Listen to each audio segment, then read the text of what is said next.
हिमाचल प्रदेश के पहाड़ गद्दी जनजाति का आशियाना है। ये बंजारा चरवाहे पूरा साल इस अप्रिय भूप्रदेश में घूमते रहते हैं।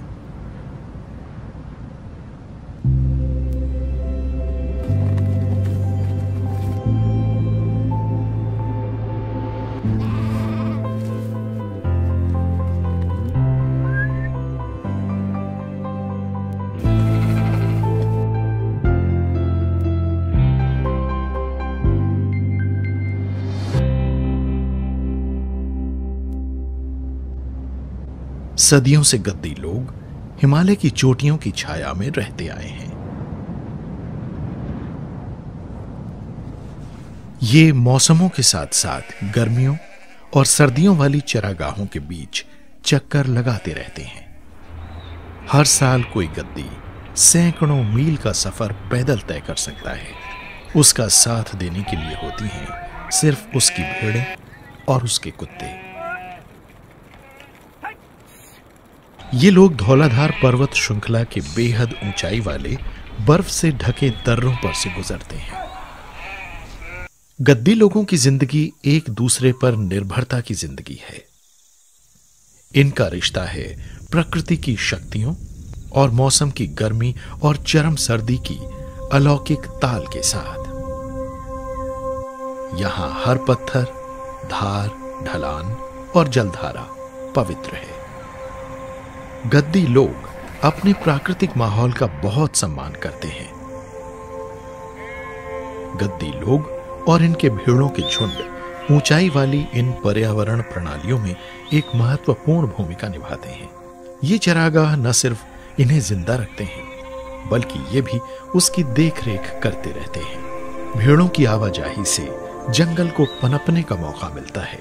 पहाड़ों पर से चलने के दौरान ये भेड़ें बीजों और पौधों की पत्तियों पर जमा अंडों पर दबाव डालती हैं। ये खरपतवार और गैर जरूरी पौधों को चर जाती हैं, जिससे इन बंजर इलाकों में पेड़ों और पौधों की बढ़वार में मदद मिलती है। हृदय सिंह चौहान इन्हीं लोगों में से एक हैं जो इस अनूठी यात्रा को अंजाम देंगे। वो इन पारंपरिक रास्तों पर चलेंगे अपनी 500 भेड़ों और बकरियों के झुंड के साथ। पहाड़ों के ऊंचाई वाले इलाकों में बर्फ पिघलने लगी है और गर्मियां आ पहुंची हैं।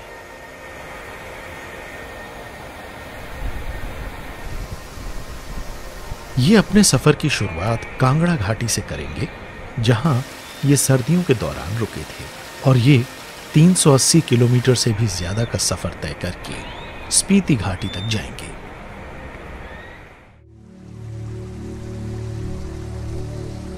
धौलाधार पर्वत श्रृंखला वाला इलाका ग्रेनाइट और चूने वाले पत्थरों से भरा बहुत ही दुर्गम भूप्रदेश है। ज्यादातर लोगों के लिए यह रास्ता खासा मुश्किल होगा, लेकिन गद्दी लोगों को इसे तय करने में जैसे बिल्कुल भी मुश्किल नहीं होती। मैदानी इलाकों से अल्पाइन इलाकों तक पहुंचने में इन्हें करीब 3 महीने लग जाते हैं। गद्दी चरवाहे आमतौर पर अकेले या जोड़ों में चलते हैं। एक सदस्य आगे आगे चलता है और दूसरा सदस्य रेवड़ के पीछे पीछे चलता है।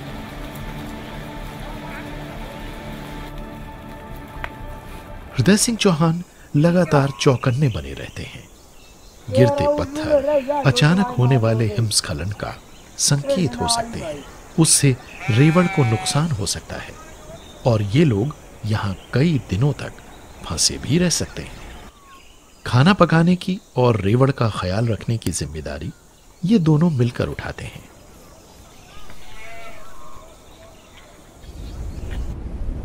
कभी कभी मौसम अचानक बदल जाता है। तेज और गरज भरी बारिश रेवड़ पर बरसने लगती है। तब गद्दी लोगों को कोई आश्रय खोजना होता है। हृदय सिंह और उनके साथी चरवाहों को प्रकृति के इस तुनक मिजाज मूड की आदत है। अब धीरे धीरे शाम होने लगी है। हृदय सिंह आज का अपना सफर अब यहीं खत्म करेंगे। वो रेवड़ को इकट्ठा करते हैं और रात को यहीं ठहरने का फैसला करते हैं। रात में तापमान बहुत कम हो जाता है।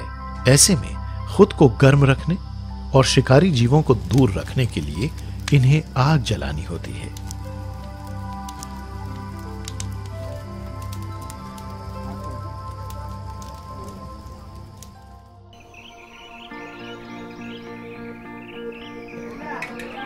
गद्दी लोगों की शुरुआत कहां से हुई, ये आज तक भी पता नहीं है।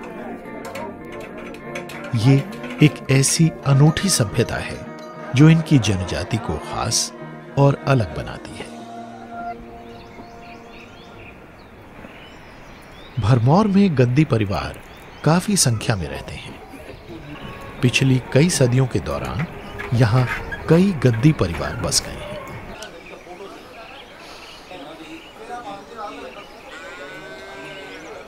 भरमौर का मुख्य मंदिर परिसर 84 गद्दी लोगों के लिए बहुत पवित्र है। इनका मानना है कि ये क्षेत्र शिव भूमि है और सारे प्रवास मार्ग यहीं आकर खत्म होते हैं।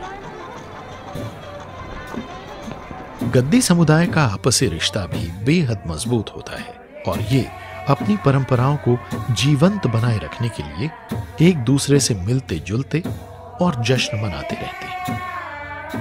शिव को चढ़ावे के रूप में किसी भेड़ या बकरी का चढ़ावा गद्दी लोगों के लिए एक पुरानी परंपरा है जो चली आ रही है।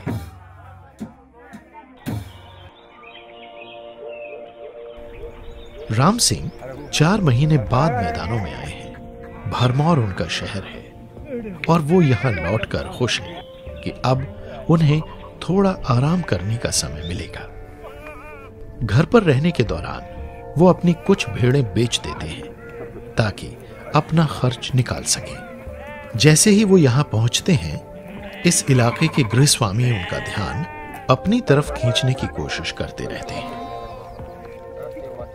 किसानों और गद्दियों के बीच का रिश्ता आपसी निर्भरता का है। रेवड़ खाद मुहैया कराता है जिसमें ढेर से खनिज होते हैं, जिससे किसानों के खेत उपजाऊ बनते हैं और गद्दी लोगों की भेड़ों को आराम करने की जगह मिल जाती है। ये जैसे नीचे से आते हैं, कांगड़ा से आते हैं, तो ये 4-5 दिन 6 हफ्ता दिन यहाँ पर ठहरते हैं। इनको ऊन काटनी है इनकी, अभी यहाँ वो आगे नाड़ी है इसको भेड़ों को ऊन काटनी है। ऊन काटने के बाद सीधे लाहौर चले जाना है। 5-7 दिन इन्होंने घर में रहना है, तो शाम को ये घर चले जाते हैं और हम यहाँ पर रात को रखवाली करते हैं इनकी, और म्याल भी हमारे अपने खेत की वो करते हैं। गद्दी लोगों के लिए चरवाहे का काम खासा मुनाफे वाला है, क्योंकि रेवड़ उनकी एक ऐसी संपत्ति होती है जिससे जब चाहे पैसा मिल सकता है। ये चलते फिरते बैंक जैसे हैं जिन्हें संकट के समय बेचा जा सकता है। सबसे कीमती चीज होती है ऊन। इसे निजी इस्तेमाल के लिए और बेचने के लिए रखा जाता है। ये हमेशा ही अतिरिक्त आय का स्रोत होता है।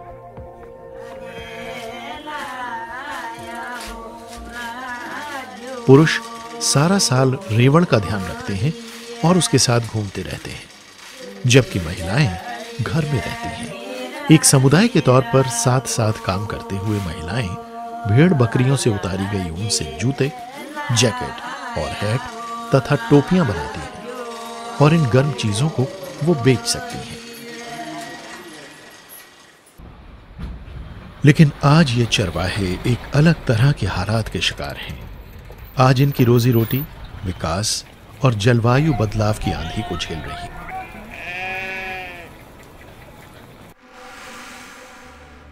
जलवायु में बदलाव के कारण इस जनजाति की जिंदगी बुरी तरह प्रभावित हो रही है। गर्मियों में तापमान के और बढ़ने के कारण गद्दी लोगों को अपने रेवड़ों को ज्यादा ठंडी जलवायु में चराने के लिए और ऊंचाई तक जाना पड़ता है। स्पीति घाटी जाने वाली सड़क पर भी राज्य के विकास की निशानियां नजर आ रही हैं। नई नई सड़कें बन रही हैं, होटलों का निर्माण हो रहा है, नई नई सीमाएं सिर उठा रही हैं। बीते बरसों के दौरान वन क्षेत्र को रिजर्व एरिया के तौर पर चिन्हित किया गया है। इससे गद्दी लोगों के पास चराई लायक कम क्षेत्र बचता जा रहा है। उसी सीमित इलाके में बार बार चराई करने से वो नाजुक संतुलन गड़बड़ा गया है जो सदी दर सदी कायम रहा है। अब वन विभाग ने गद्दी लोगों की जिंदगियों में एक अहम भूमिका निभानी शुरू कर दी है। वो समझने लगे हैं कि जंगल और चरवाहे एक दूसरे पर निर्भर हैं। इस निर्भरता को नियंत्रित करने के साथ साथ इसे पोसने की भी जरूरत है। हिमाचल प्रदेश सरकार ने भी 1988 में हिमाचल प्रदेश वूल फेडरेशन का गठन किया था ताकि राज्य में हैंडलूम उद्योग की परंपरा को बढ़ावा दिया जा सके। आज फेडरेशन हर साल 1600 टन से ज्यादा ऊन पैदा करती है, जिसे पूरे राज्य में फैले इसके प्रोक्योरमेंट केंद्रों द्वारा इकट्ठा किया जाता है। इससे राज्य के ज्यादातर वूल हैंडलूम्स को सप्लाई मिलती है। फिर इस हासिल किए गए ऊन को इन केंद्रों में धोया जाता है। एक मशीनी प्रक्रिया का इस्तेमाल करके धूल, मिट्टी और ग्रीस जैसी अशुद्धियों को दूर किया जाता है। फिर इस ऊन को सुखाकर और प्रोसेस करके इसे पूरे देश की बड़ी वूलन इंडस्ट्री को सप्लाई किया जाता है। स्पीति घाटी के अपने गर्मियों वाले चरागाह की ओर आगे बढ़ते हुए पुरुषोत्तम एक हफ्ते के लिए पालमपुर में अपने घर रुक गए हैं। यही समय है शरद ऋतु के बालों को काटने का। वूल फेडरेशन के प्रशिक्षित टेक्नीशियन इस ऊन को काटने के लिए गांव में आते हैं। इस काम के लिए उन्नत औजार और आधुनिक प्रणालियों का इस्तेमाल किया जाता है, जिससे ये प्रक्रिया और तेज और आसान हो जाती है। अगर ये बाल पारंपरिक तरीके से काटे जाते तो इसमें कई दिन लग जाते। गद्दी लोग अपना ऊन बिचौलियों को बेचते रहे हैं और पिछले कुछ बरसों के दौरान ऊन के दाम में काफी उतार चढ़ाव बना रहा है। अब वूल फेडरेशन की मौजूदगी के कारण गद्दी लोग बिचौलियों से बच जाते हैं और इस फेडरेशन ने इनकी रोजी को चमकाने के लिए एक मंच की भूमिका निभाई है।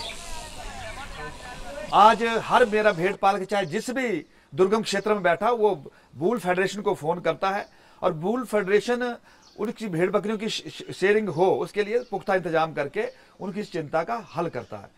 इस दिशा में अनेकों कार्यक्रम वूल फेडरेशन ने शुरू किए हुए हैं। इस कटी हुई ऊन में से कुछ हिस्सा घरेलू इस्तेमाल के लिए रखा जाता है और बाकी को वूल फेडरेशन में बेचने के लिए पैक कर दिया जाता है।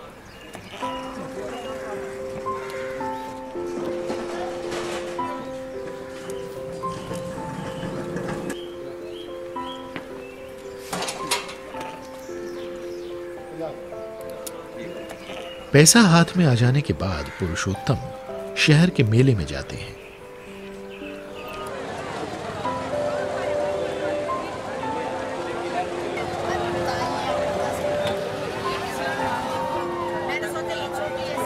गर्मियों वाले चरागाहों की तरफ आगे की यात्रा से पहले खाने की और दूसरी जरूरी चीजें इकट्ठे करने के लिहाज से ये उनके लिए बढ़िया समय है। ये कटाई का एक बढ़िया मौसम रहा है। तो अब परिवार के लिए समय है एक साथ मिलकर जश्न मनाने का। इस समय ये लोग अक्सर उस रेवड़ को आभार जताने के लिए गीत गाते हैं जिसके कारण इनकी जिंदगी खुशहाल बनी। साथ ही प्रेम भरे गीत भी गाए जाते हैं।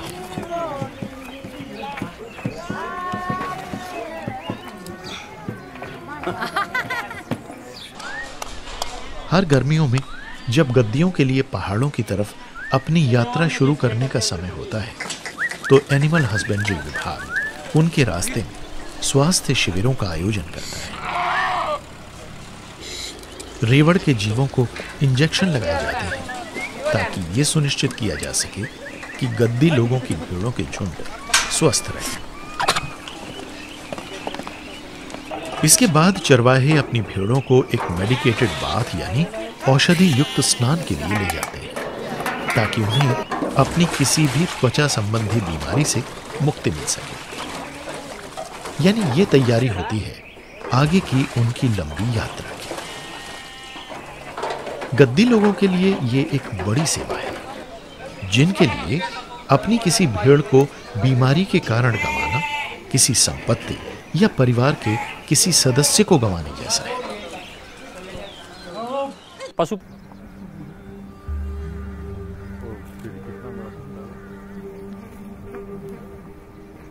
राम सिंह की नजरें खुली वादी की तरफ हैं। अक्टूबर नजदीक है और वो अपनी भेड़ बकरियों को चराने के लिए कांगड़ा घाटी की तरफ ले जा रहे हैं।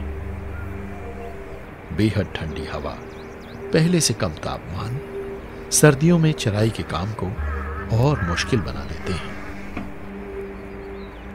वो नहीं जानते कि ये काम कितने दिन तक चलता रह पाएगा या उनके बाद इसे कोई करेगा या नहीं, क्योंकि उनके बेटे चरवाहे का काम नहीं करना चाहते। उनकी बेटियों की शादियां हो गई हैं और वो दूर चली गई हैं, तो उनके बाद ये सिलसिला खत्म ही हो जाएगा।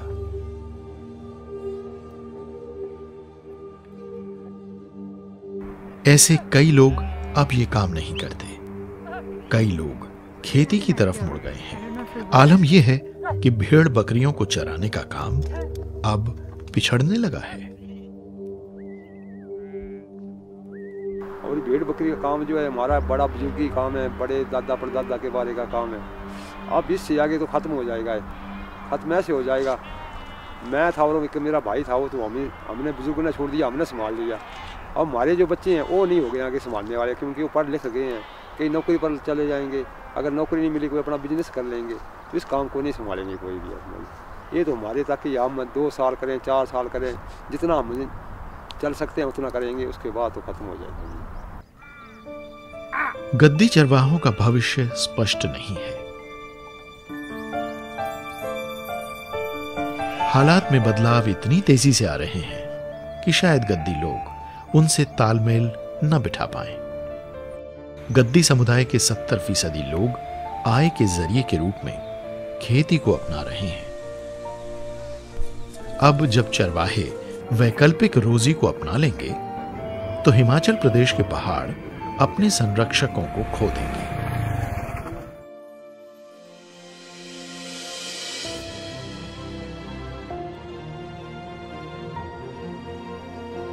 किसी जीवन शैली का गुम हो जाना एक बहुत बड़ा नुकसान होता है।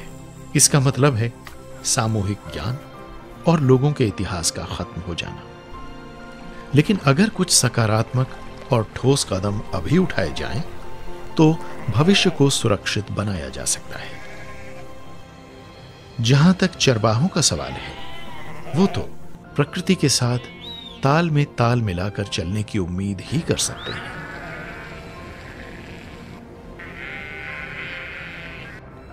ऊंचे पहाड़ों की गोद में शायद वही उनका एकमात्र और असली घर है।